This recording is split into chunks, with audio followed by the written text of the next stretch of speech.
Sejam todos muito bem-vindos. Estamos aqui reunidos, os rabinos do Conselho Rabínico Reformista do Brasil, para comemorar, neste ano de pandemia, numa forma diferente, a festividade de Simchat Torá.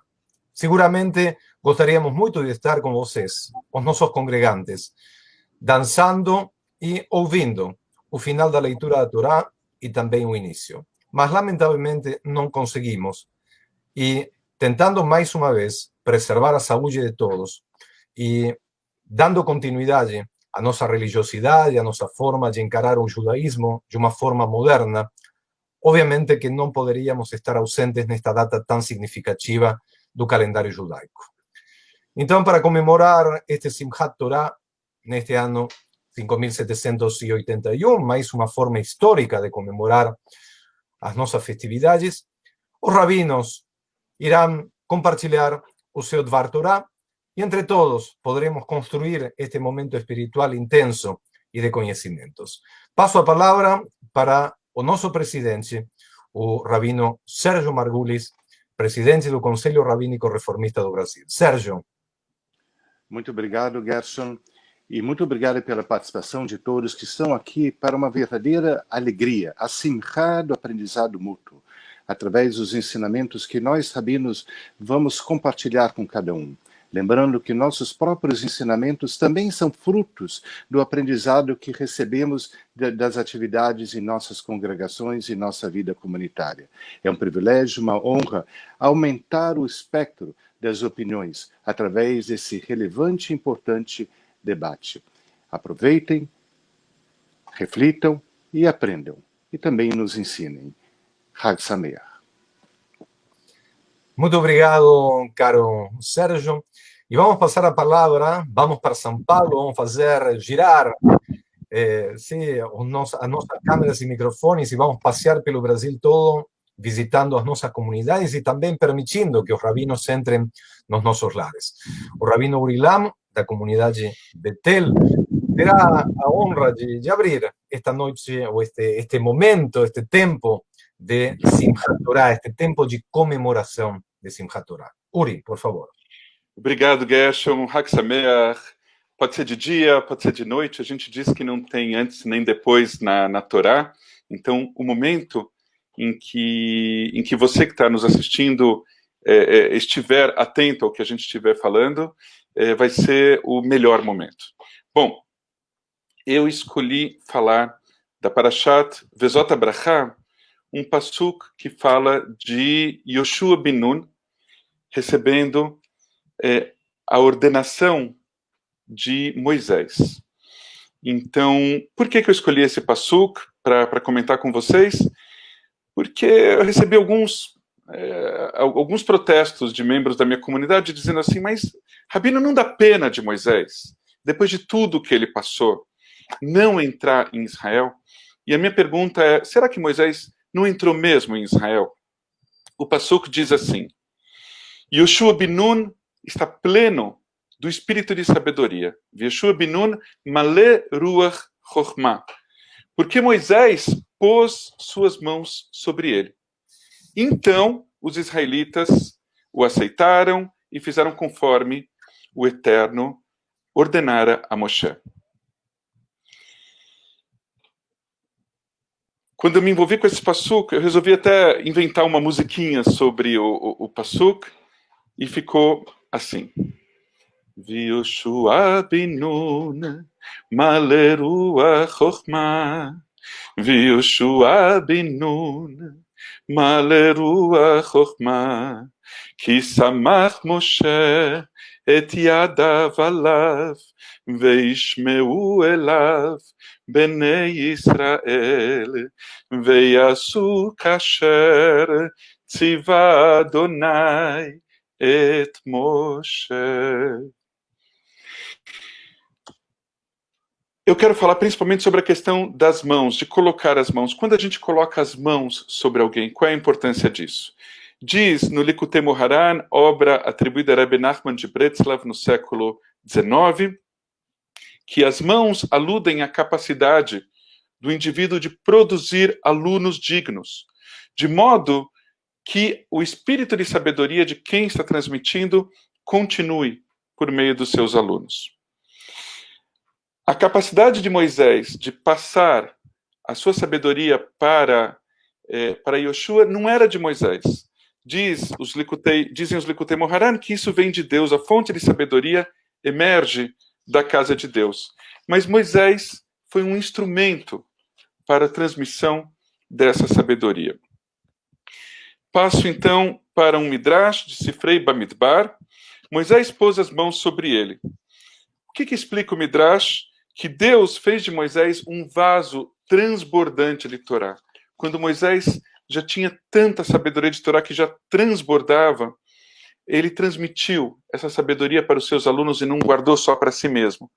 E seu assistente, Yoshua bin Nun, que era um jovem, não saía de perto dele, e a Torá então não se afastava da sua boca. E continua o Midrash, assim como o santo bendito seja ordenou a Moisés com alegria, assim também Moisés ordenou Yoshua bin Nun com alegria. Ou seja, compartilhar sabedoria é uma alegria e aí se forma uma corrente de transmissão. Como diz nos Pirkei Avot, Moshe kibel Torah misinai, umasara li Yoshua, ויהושע לזקנים, וזקנים לנביאים, ונביאים מסרוה לאנשי כנסת הגדולה. E a gente pensa que essa transmissão é feita só de homens para homens? Não. Vem o Midrash de Bamidbar Rabbah e diz: agora Yoshua bin Nun estava pleno do espírito de sabedoria, porque Moisés colocou as mãos nele. E o sagrado bendito seja disse: neste mundo, só uns poucos irão profetizar, mas no futuro, no Olam Abá, no sentido de no futuro, todos e todas de Israel serão profetas. Depois disso, está escrito no livro de Yoel: derramarei meu espírito sobre todas as pessoas, sobre toda a carne. E aí está escrito no texto: venibeu bneichem uvnotechem ziknechem vechule, segundo Rabi Tanhumá, de acordo com a tradição de Rabi Abba. Então, no futuro, profetizarão seus filhos e suas filhas. Ou seja, a transmissão inclui certamente as mulheres. Desejo a vocês Hag Sameach e que nós possamos não guardar a Torá para a gente, que nós possamos ser todos e todas vasos transbordantes de Torá, para que esse espírito possa passar e transbordar para o maior número de pessoas possível. Hag Sameach. Muito obrigado, Rabino Urilá. Me gostaria também de lembrar a dinâmica que estamos compartilhando neste momento. Vocês sabem muito bem que existem dois tempos na comemoração de Simchat Torah. Um que nós chamamos de Hatan Torah e outro que chamamos de Hatan Breshit. O Hatan Torah, ou também chamado de Kalá Torah, por que não? Sim, para dar uma igualdade entre homens e mulheres, entre gêneros. Então, são aquelas pessoas que são convidadas para encerrar a leitura da Torá. E dentro da pedagogia, da festividade, a gente não comemora apenas o fato de encerrar a leitura, a gente recomeça imediatamente. No mesmo momento que encerramos, recomeçamos. Isso ali também é uma mensagem pedagógica muito importante. Os rabinos que nós estamos ouvindo agora, neste momento, representam esse primeiro grupo de Hatan Torah. E, portanto, eles nos ajudam, estão nos ajudando a entender melhor essa última parashá, Bezot Abrahá, do livro de Deuteronômio. Passo a palavra agora para o nosso decano, o rabino Joseph Edelheit, que ele também vai nos trazer importantes detalhes deste final do livro de Devarim. Bakasha. Open your microphone, Joseph, please. Estamos com... Agora sim. Wonderful to share this virtual experience. I am reminded of the young, very young Joseph Edelheit in a student congregation in New Iberia, Louisiana. This little teeny congregation had one Sefer Torah. It was the first time I ever experienced the anticipation of what it means to read the end, the very last few words.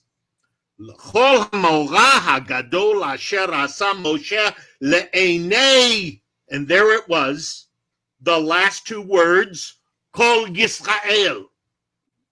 What do? You need to celebrate, but you need to celebrate in such a way that you can move to Bereshit Bara.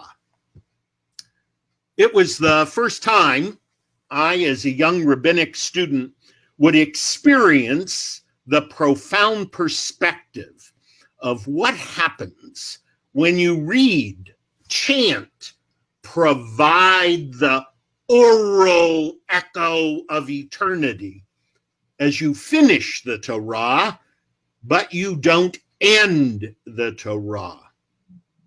There is this wonderful reference, Pirkei Avot, chapter 5, 22, 26, I've found both. Ben Bagbag Omer, Hafech Ba, V'Hapech Ba, V'Tolacha Ba. Turn it. Turn it. It's all there. It is translated in some contemporaries as delve into it, but I like the original. Turn it. Turn it. Ah, there it is. Physically being required to turn the scroll from the end back to the beginning. When you have one Torah, you are the one turning it. And the amount of time involved seems to be an extraordinary long period. You don't have another Torah sitting there. Of late, congregations have gotten used to the extraordinary opportunity of unrolling the entire Torah, having people holding it carefully. If you're clever, you'll unroll it in such a way that you can finish L'chol Einei Yisrael, L'einei Kol Yisrael, and then move a few steps. I like the anxiety of those early days of needing to bring the end back to the beginning. Ben Bagbag reminds us, Torah is not a book that can be closed. It is a scroll that needs to be constantly turned and turned in such a way that we are always given the perspective. This is the last experience of an extraordinary period of reflection. Rosh Hashanah, the 10 days, Yom Kippur, Sukkot, and now the end. The fall festivals end. I'm referring to Northern Hemisphere fall. Perspective. An opportunity to anticipate, an opportunity to experience, and then the memory. When we end, complete, finish, we must work to get back to the beginning. My little congregation, Beit Tikva in Maringa, Paraná, has just one Torah. I wish I could be there with them to hafoch, turn it, turn it. help them see that that one Torah truly does have everything in it for them. May this Jewish community do the work that helps us bring the end back to the beginning and sustain us so we can get to the end again. Turn it, it's all therein. Hag Sameach, Chazak, Chazak, Vanit Chazek. Muito obrigado, caro Rabino Joseph Edelheit, a forva de Hulabá. Sí, viramos e viramos essa Torá conforme as palavras do Rabino Joseph Edelheit, a importância dessa Torá e de mexer, e de virar, e de encontrar. E aproveitamos também para enviar um abraço grande para todos os nossos amigos de Maringá. Passo a palavra agora para o nosso queridíssimo presidente do Conselho Rabínico Reformista do Brasil e também rabino da ARI, no Rio de Janeiro. Por gentileza, a tua palavra, a tua voz, Sérgio Margulis. Obrigado, Hag Sameach, para todos. A última parashá, a última porção da Torá, na conclusão do ciclo de leitura, abre com o passou com verso. E esta é a bênção com que Moshe, o homem de Deus, abençoou os filhos de Israel antes da sua morte. Bênção, em hebraico, é brachá. Brachá vem palavra berer, que significa curvar-se com o joelho. Bênção é um ato de reverência à vida, de curvar-se para saudar a vida. Logo no livro Bereshit, Gênesis, o termo aparece no contexto de ajoelhar-se para pegar a água do poço. Brahá, bênção, um ato de curvar-se para a água, para a fonte essencial da vida. Moshe, o nome hebraico de Moisés, seu substantivo próprio, é originário de um verbo. Moshe, o nome, vem do verbo tirar da água. Moshe foi retirado das águas e resgatado. Aquele que antes foi retirado das águas, agora provê a fonte da vida que as bênçãos se tornam ao irrigarem a plenitude espiritual e os anseios materiais das múltiplas vidas.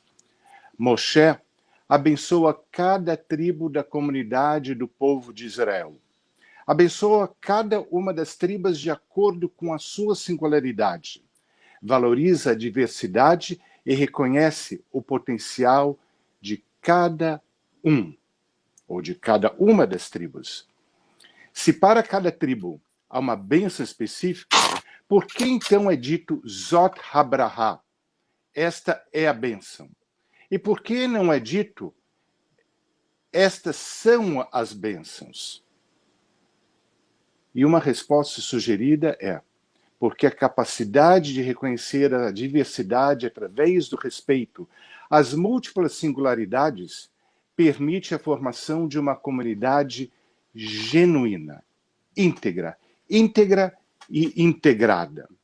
Comunidade não é o amoldar das individualidades de acordo com a conformidade grupal imposta. Comunidade é o lugar da expansão do potencial que surge através do aprendizado e da troca. Comunidade não é a padronização mecânica que leva um a repetir o outro. Comunidade é o conjunto das relações que, através da confiança mútua, autoriza a controvérsia, fazendo aflorar o diferente, semeando sempre a criatividade, como busca das soluções diante dos mais complexos dilemas. Comunidade não é uma sequência de pontos de exclamações através dos quais a certeza de um é automaticamente confirmada pela convicção do outro. Comunidade é cada um trazer o seu singular ponto de exclamação que simultaneamente pode tornar-se um ponto de interrogação em função do aprendizado de algo inusitado. Comunidade é a certeza que se desprende da arrogância e abre-se para a dúvida. No mundo de exacerbada polarização, em que uma parte aceita somente os que a esta parte são subservientes e a outra parte rejeita o que a ela não são submissos, comunidade é a força do todo que se estrutura a partir das singularidades. É o todo não totalitário, que incorpora as partes sem que cada parte tenha a pretensão de se tornar o todo.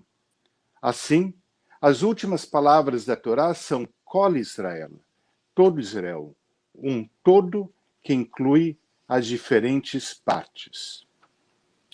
O verso 34, 7, capítulo 34, número 7, diz, dessa mesma paraxá, diz: e Moshe tinha 120 anos ao morrer, mas sua vista não enfraquecera. Isso significa que seus olhos, independente da idade avançada, estavam bem. Olho em hebraico é Ain. Da palavra Ain é formado o verbo numa associação etimológica la'anot, que significa responder. E também o termo ani, que quer dizer aflito. O olho de Moshe responde às aflições, incorpora todos num conjunto amplo, comunitariamente, portanto, denso. Para ser capaz de realizar essa tarefa, Moshe cresce. E, através desse crescimento, ele foi capaz de se confrontar consigo próprio. E, dessa maneira, tornou-se Ish Elohim, homem de Deus. Homem de Deus, pois honesto consigo.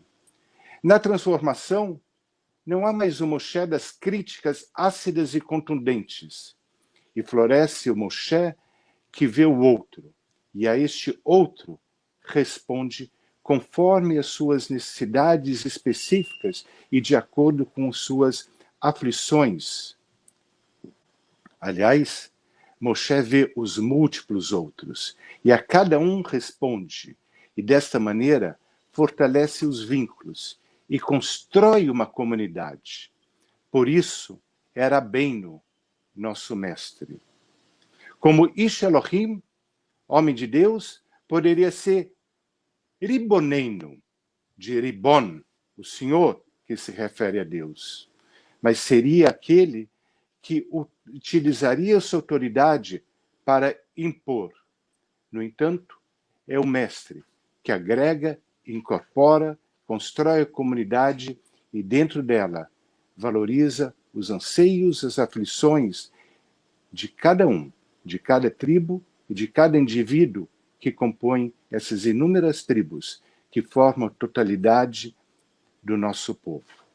Hag Sameach. Hag Sameach, prezado Sérgio, muito obrigado por estas palavras, por teu Dvar Torá.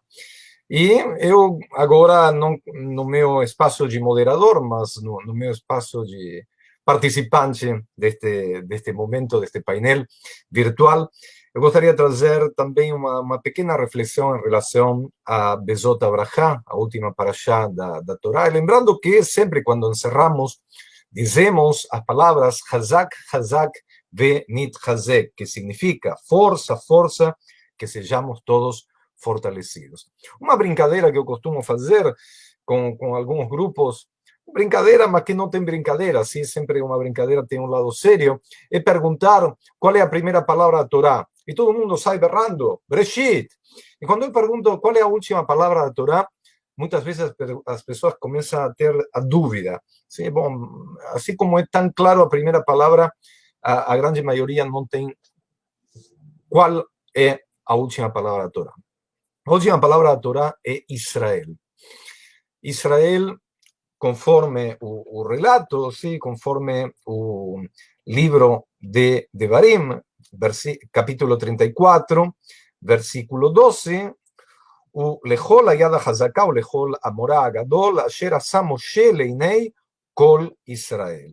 Esto significa, e no tocante a toda mão forte e a todos os grandes milagres no temível deserto, que fez Moshe aos olhos de todo Israel.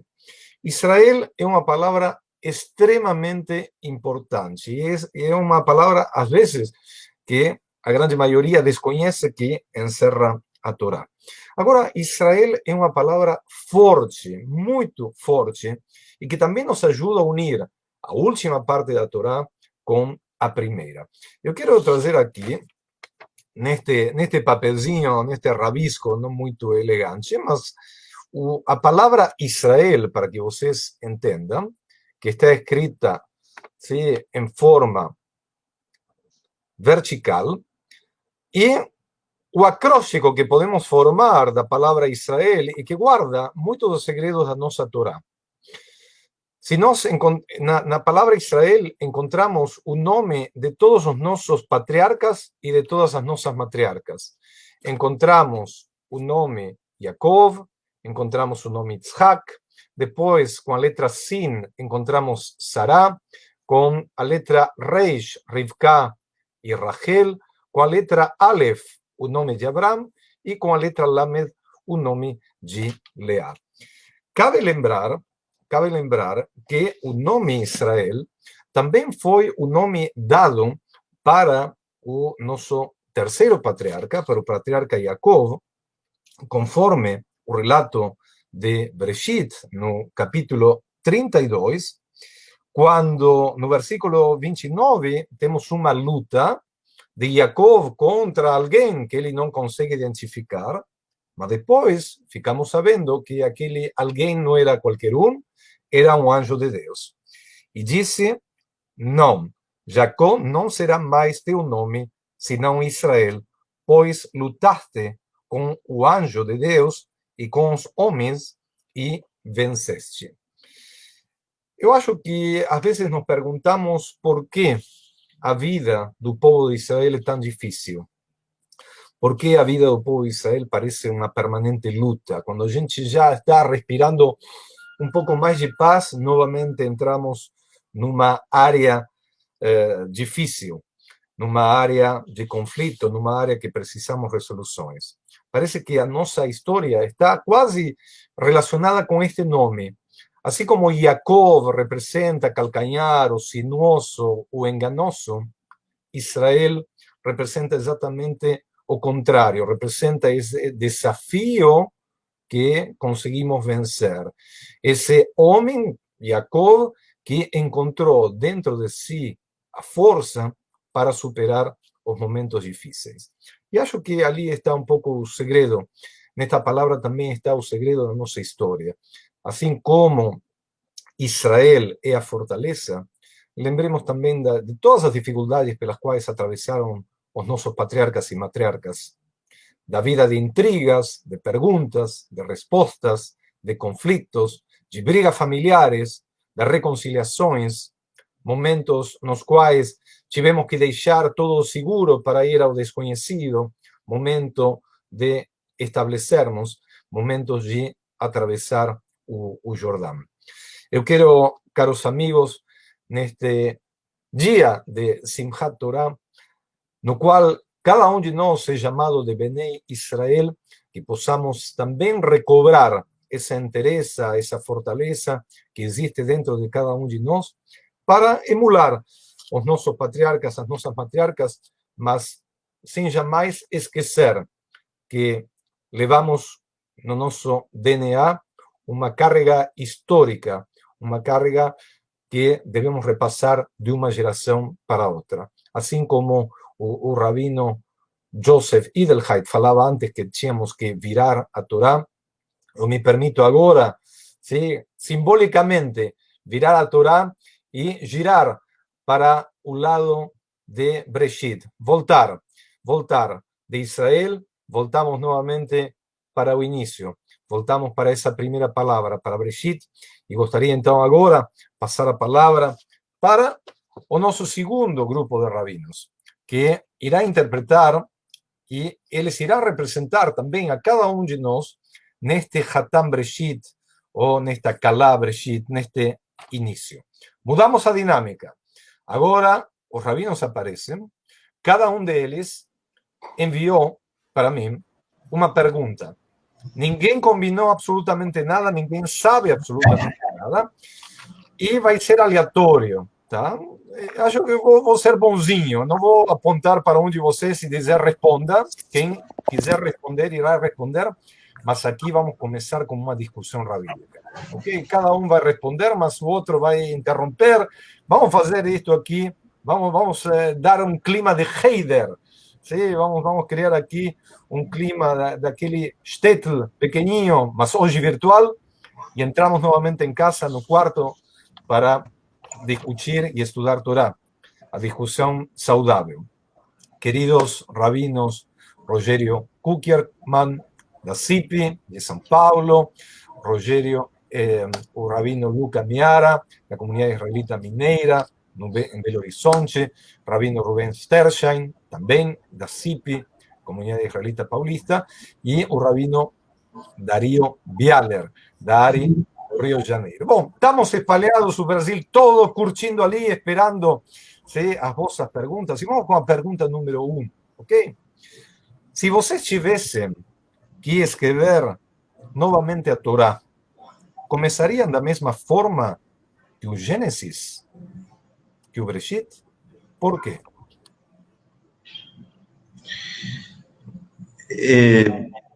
Como fazemos? Vamos levantando a mão? Rubén, por favor. Eu talvez estou já influenciado demais pelos estudos, pode ser, mas acho que sim, acho que é um passo bem certo começar pela criação, porque isso dá a entender que existe algum propósito, que a vida não é um acaso, não é o resultado de uma explosão que poderia não ter acontecido. E também porque tem uma mensagem universal, não começa com algo particular, dizendo só nós contamos ou só nós olhamos para nós mesmos. Essas duas razões me fortaleceriam na ideia de se começar pela criação. Se bem que o universal tem dificuldades, né? Se querer dirigir a todo mundo com uma mesma mensagem pode ser perigoso.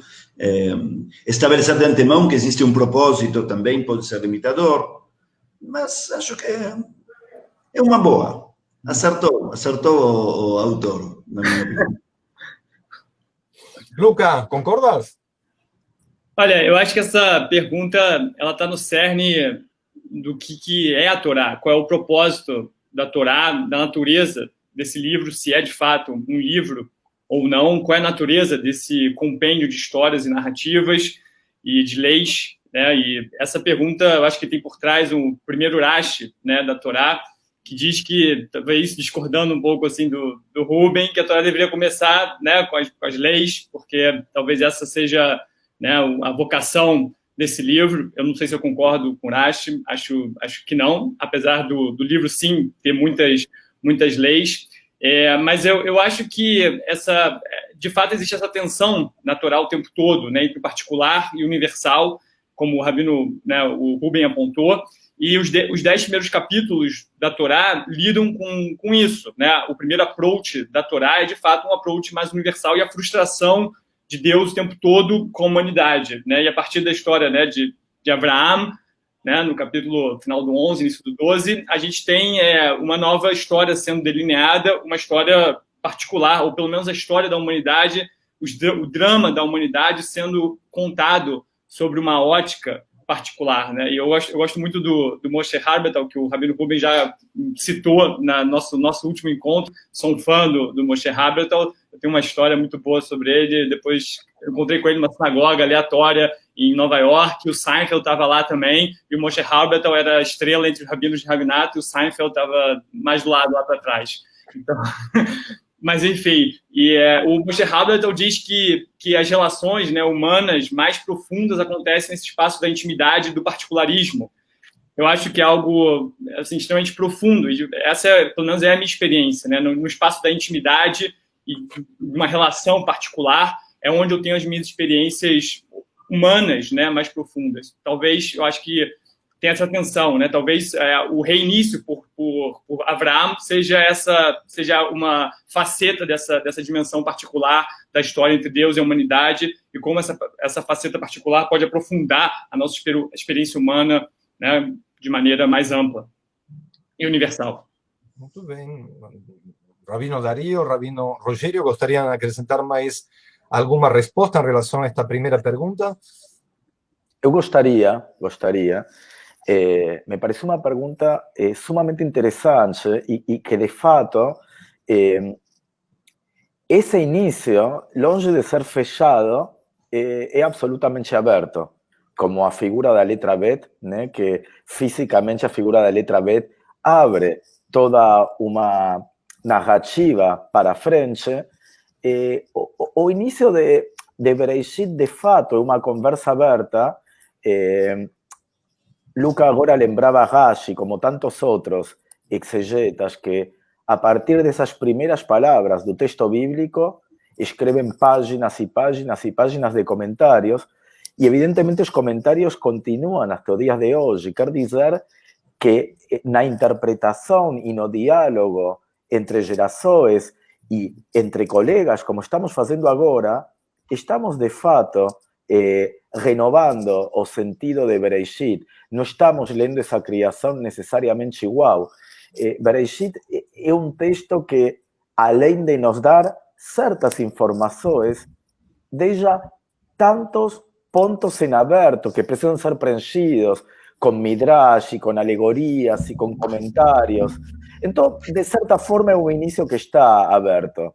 Eu lembro de Amos Oz, quando fala de como é assustador ter na nossa frente uma página em branco, e que todo início significa uma página em branco que a gente poderia preencher de inúmeras formas, e que não deixa de ser arbitrário ter começado de uma forma e não de outra. E esse é o dilema da existência humana, e então o início de Bereshit também nos confronta com esses inícios próprios de cada um, que também são renovados com o mistério do que vai vir pela frente, que nem sempre está tão claro. Muitas vezes, assim como em Bereshit, nós também, desde o Teom, desde essa profundidade em que a luz e a escuridão estão misturadas, e a água com a terra e a presença divina, desde esse lugar pouco claro, desde esse lugar confuso, também nascemos a vida. E então, desde essa perspectiva, eu acho que é muito interessante começar com essas palavras. Rogério. No segundo dia de Rosh Hashanah, na CIP, a gente teve uma conversa parecida com essa, entre os três rabinos da CIP, Rabino Ruben, que está aqui com a gente, Rabino Michel Schlesinger e o Rabino Zé Luiz Amarante. A gente teve uma conversa sobre, na época, a passagem a leitura da Torá do segundo dia de Rosh Hashanah, e eu estava falando que, para mim, tem gente que vê a Torá, falando em termos pedagógicos, que vê a Torá como um plano de aula, pronto, que diz a cada etapa da nossa vida o que a gente precisa fazer. O Luca mencionou Rashi, que entende a Torá como um livro de leis, um pouco nessa abordagem, que está dizendo o que a gente deve fazer. Eu prefiro ver a Torá como um livro de disparadores, né? Aquelas atividades que a gente muitas vezes faz no começo da aula, que traz alguns temas polêmicos e que incentiva a gente, encoraja a gente a ter conversas que talvez de outra forma a gente não tivesse. E eu sempre fico me perguntando se essa minha abordagem valeria para todos os temas da Torá. Certamente vale quando fala de apedrejar o filho rebelde, certamente vale quando Abraão está disposto a sacrificar um dos seus filhos, vale em várias situações. Mas Bereshit é uma das situações em que eu tenho dúvida, porque tem uma discussão no Talmud, dois rabinos se perguntando qual é o verso central para eles de toda a Torá, e um deles fala, ama teu próximo como a ti mesmo, e o outro diz, esse verso é muito importante, mas tem um outro verso que eu acho ainda mais importante, e que é o conceito da criação à imagem divina. E na tradição judaica, essa ideia de B'Tselem Elohim, essa ideia dos seres humanos serem criados à imagem de Deus, significa que todo ser humano tem uma dignidade inalienável, as pessoas que a gente gosta e as pessoas que a gente não gosta. E a gente tem essa obrigação de tratar todo mundo com essa mesma dignidade.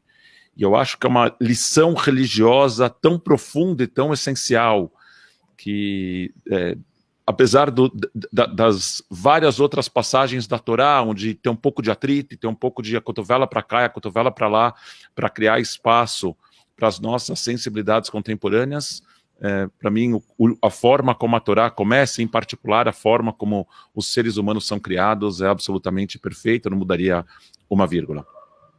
Muito bem, rabinos. Obrigado, colegas. Vamos para a pergunta número 2, e agora eu lhes peço ajustar os tempos de resposta. Você tem que responder em menos tempo, porque eu tenho muitas perguntas e muito boas, então eu gostaria passar por todas elas. Pergunta número 2, na leitura em que lembramos da criação do ser humano, acreditamos que Deus está satisfeito com a sua criação ou não? Quando falamos da criação do ser humano, Deus está satisfeito ou não? Esa pregunta, Gerson, me lembra da discussão no Talmud entre Hillel y Shammai, en que justamente discutem isso, se foi bom que o ser humano tenha sido criado ou não. E Shammai dice, lógicamente que não. É horrível o que o ser humano está fazendo no mundo, teria sido muito melhor que o homem não tenha sido criado. E Hillel fala, não, é muito bom que o ser humano tenha sido criado. Então, eles discutiam como discutiram sobre tudo. O chamativo dessa discussão é que uma das poucas vezes em que Shammai estava certo, pelo menos os Jajamim, os sábios, chegam à conclusão de que a resposta correta é a resposta do Shammai, que teria sido bem melhor que o ser humano não tenha sido criado, mas, já que foi criado, vamos tentar alcançar nossa melhor versão, vamos tentar fazer o melhor possível, uma vez que já fomos criados.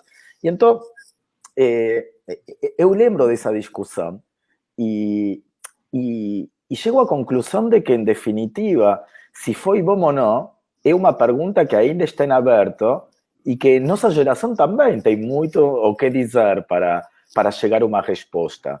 Em definitiva, se acreditamos que o mundo foi iniciado em Bereshit, mas que a criação é contínua e permanente, então temos que assumir a responsabilidade que temos parte dessa resposta, não em palavras, mas a partir da obra de nossas mãos, a partir do que nós fazemos no mundo.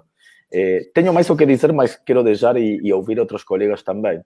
O bom que vivemos num mundo de perguntas, de mais perguntas que respostas. O Rabino Rubem aí está engatado com a sua resposta. Bom, eu gosto da ideia de que quando no relato da criação o texto diz façamos o humano a nossa imagem e semelhança, e de repente o divino fala em plural, entre as diversas respostas à pergunta de por que fala em plural, quem são façamos, eu gosto especialmente de duas respostas. Uma que vai exatamente na direção do que falou o Rabino Dario, é que o mundo foi consultado, o mundo foi criado antes do ser humano, e foi consultado, e o mundo respondeu não queremos o ser humano, porque ou seja, não façamos, o ser humano vai ser destrutivo. E Deus promete, segundo o Midrash, que os humanos vamos ter a capacidade da destruição, mas também a capacidade do tikkun, de melhorar inclusive a obra divina, e que vale a pena investir na gente e apostar em nós.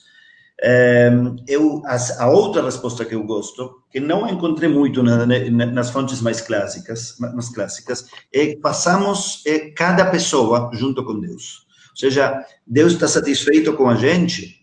Acho que não está satisfeito no sentido de que todos somos sendos, não somos um ser, somos um sendo. Então, às vezes, estamos mais satisfeitos, às vezes menos. E o divino também. Vamos nos fazendo, nos corrigindo, fazendo tikkunim e fazendo teshuvah constantemente. E isso sim vale a pena. Isso é algo que somente o ser humano imperfeito pode trazer à humanidade. Se supõe que os animais funcionam somente por instinto, os anjos, como Deus, têm só uma opção, que é a perfeita, e só o ser humano seria aquele que vai errar, mas também pode acertar, e também pode melhorar, e pode progredir. E acho que isso é interessante, pelo menos visto do ponto de vista humano. Se Deus está contente com isso ou não, a não ser que seja muito argentino e acredite que Deus, que eu sei e que eu sou Deus, não sei. A resposta é não sei. Queria fazer uma propaganda tua, Rogério, eu deixo com você. Mas eu ouvi teu podcast e eu já te contei que adorei. E você cita Soloveitchik na Solidão do Homem de Fé, e onde trabalha essa criação do ser humano. E então queria dizer que recentemente ouvi teu podcast onde você cita Soloveitchik quando trabalha o sentido do ser humano, que me lembra muito também essa pergunta. Mas deixo agora falar você, simplesmente queria aproveitar o gancho para essa propaganda.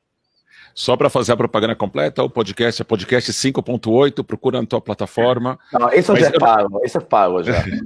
Na verdade, eu queria só fazer... É o merchan caché, não tem problema não.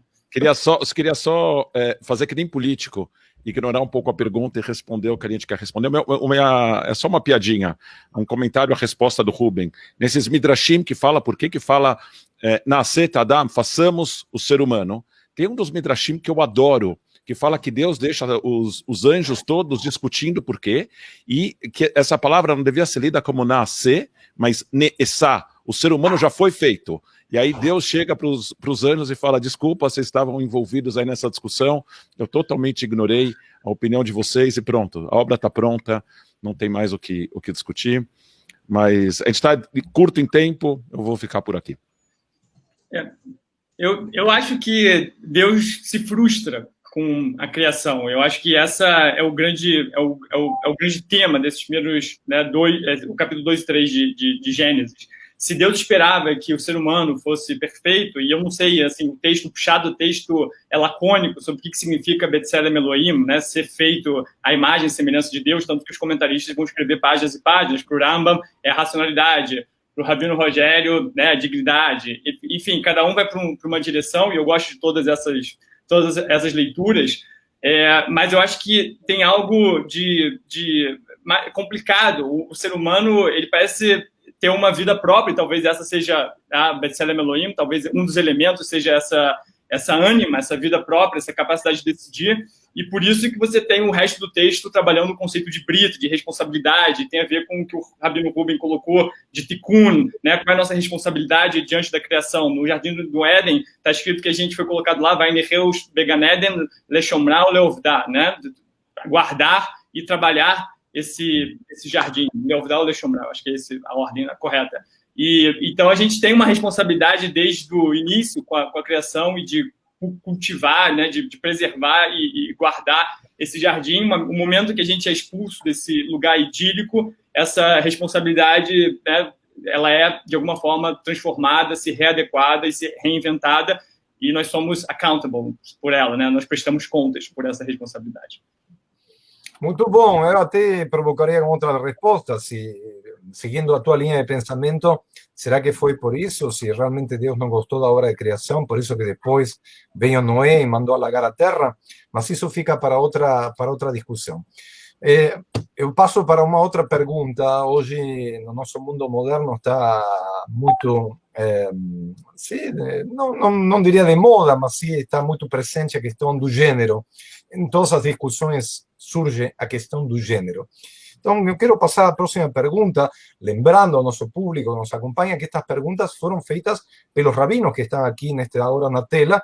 Nenhum deles compartilhou antes, apenas foi compartilhada comigo, moderador, então para eles é uma surpresa. A pergunta é a seguinte: como entendem Zahar ben Nekivá bara otam, macho e fêmea os criou, à luz do Midrash sobre ser andrógeno, o andrógenos? Simplesinha. Eu acho que o Midrash, né, eu adoro ensinar essa passagem, Gershon, e eu acho que... Já sabemos quem fez a pergunta. Não, justo não fui eu. A minha pergunta é a quarta, que não vai dar tempo da gente fazer. Mas eu adoro conversar com alunos e perguntar sobre essa passagem, perguntar quem foi criado antes, o homem ou a mulher, pela Torá. E aí, com raríssimas exceções, as pessoas dizem, não, como assim, Rabino? O homem foi criado antes. E aí eu abro o texto, e o texto diz, façamos o ser humano, façamos Adam, e eu sempre leio esse Adam como ser humano, façamos o ser humano a nossa imagem e semelhança, e aí Deus cria o ser humano e tem uma mistura de número e de gênero, né? O que é masculino e feminino, e o que é singular e o que é plural. E eu acho linda essa história, porque estabelece essa criação em pé de igualdade. Eu não tenho certeza se esse primeiro ser humano precisa ser andrógeno, como o Midrash coloca, ou se é assexuado, ou se a gente está falando aqui em outras categorias, a gente está falando dessa criação, a imagem divina.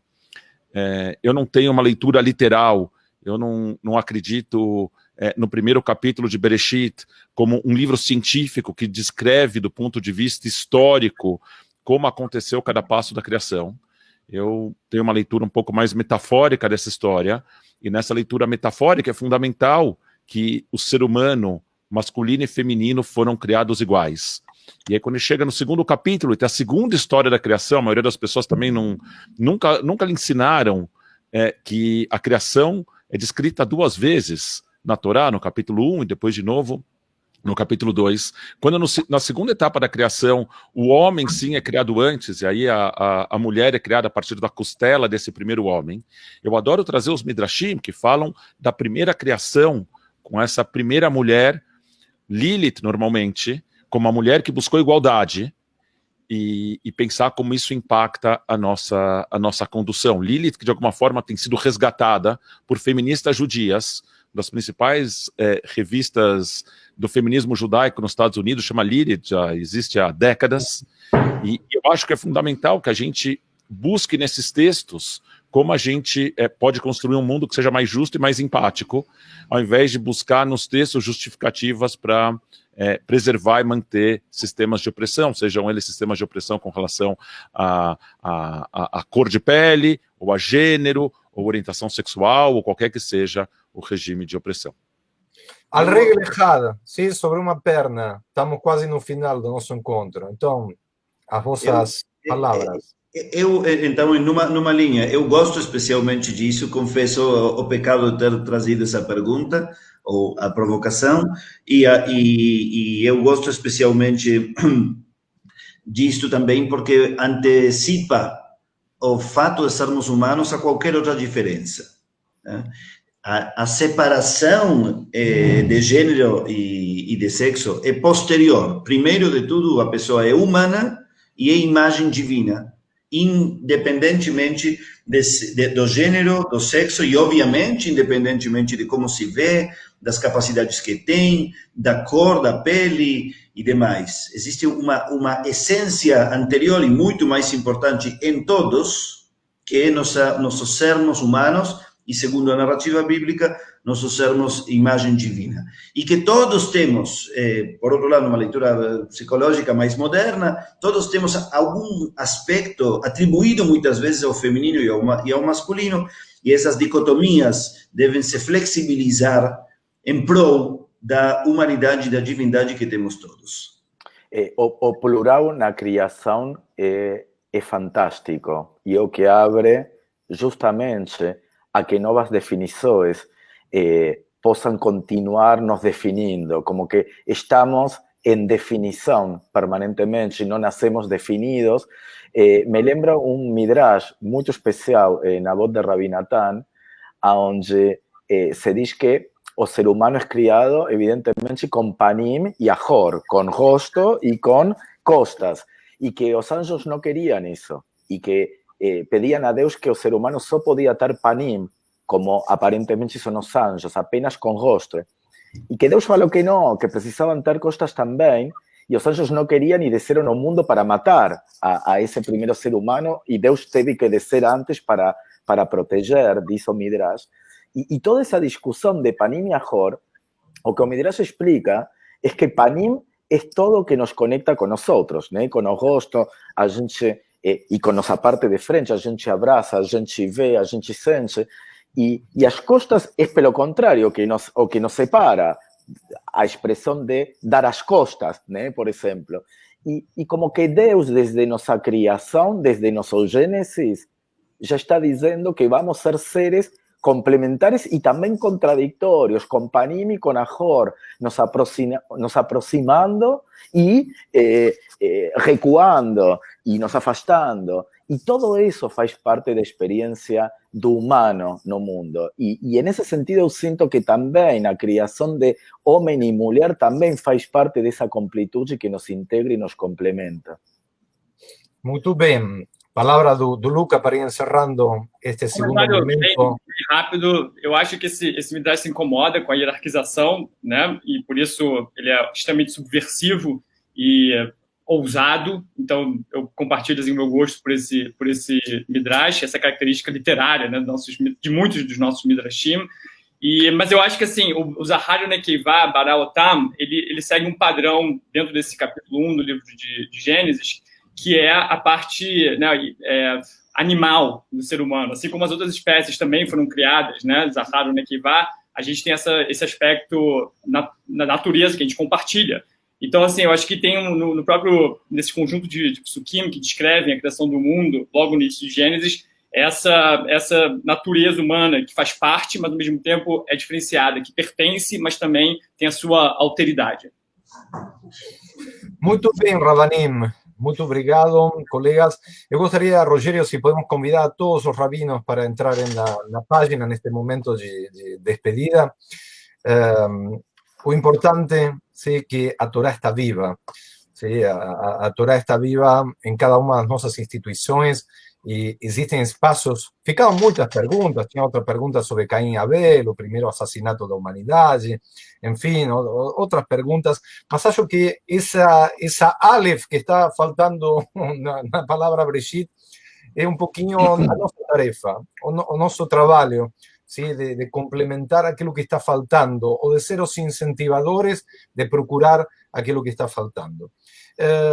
Rapidamente, existem horários e momentos de estudo da Torá em cada uma das nossas instituições. Então, procurem a seus rabinos para encontrar esses horários, para poder refletir, para poder aprofundar.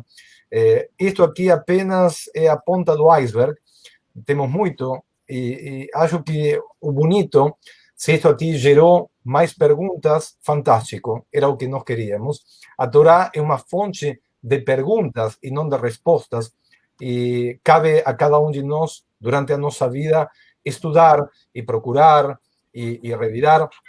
Eu ganhei esta Torá quando completei meu Bar Mitzvah, imagino que Rubem também, ¿sí? Era um presente do Keren Kayemet Israel para todos os jovens da mitzvah.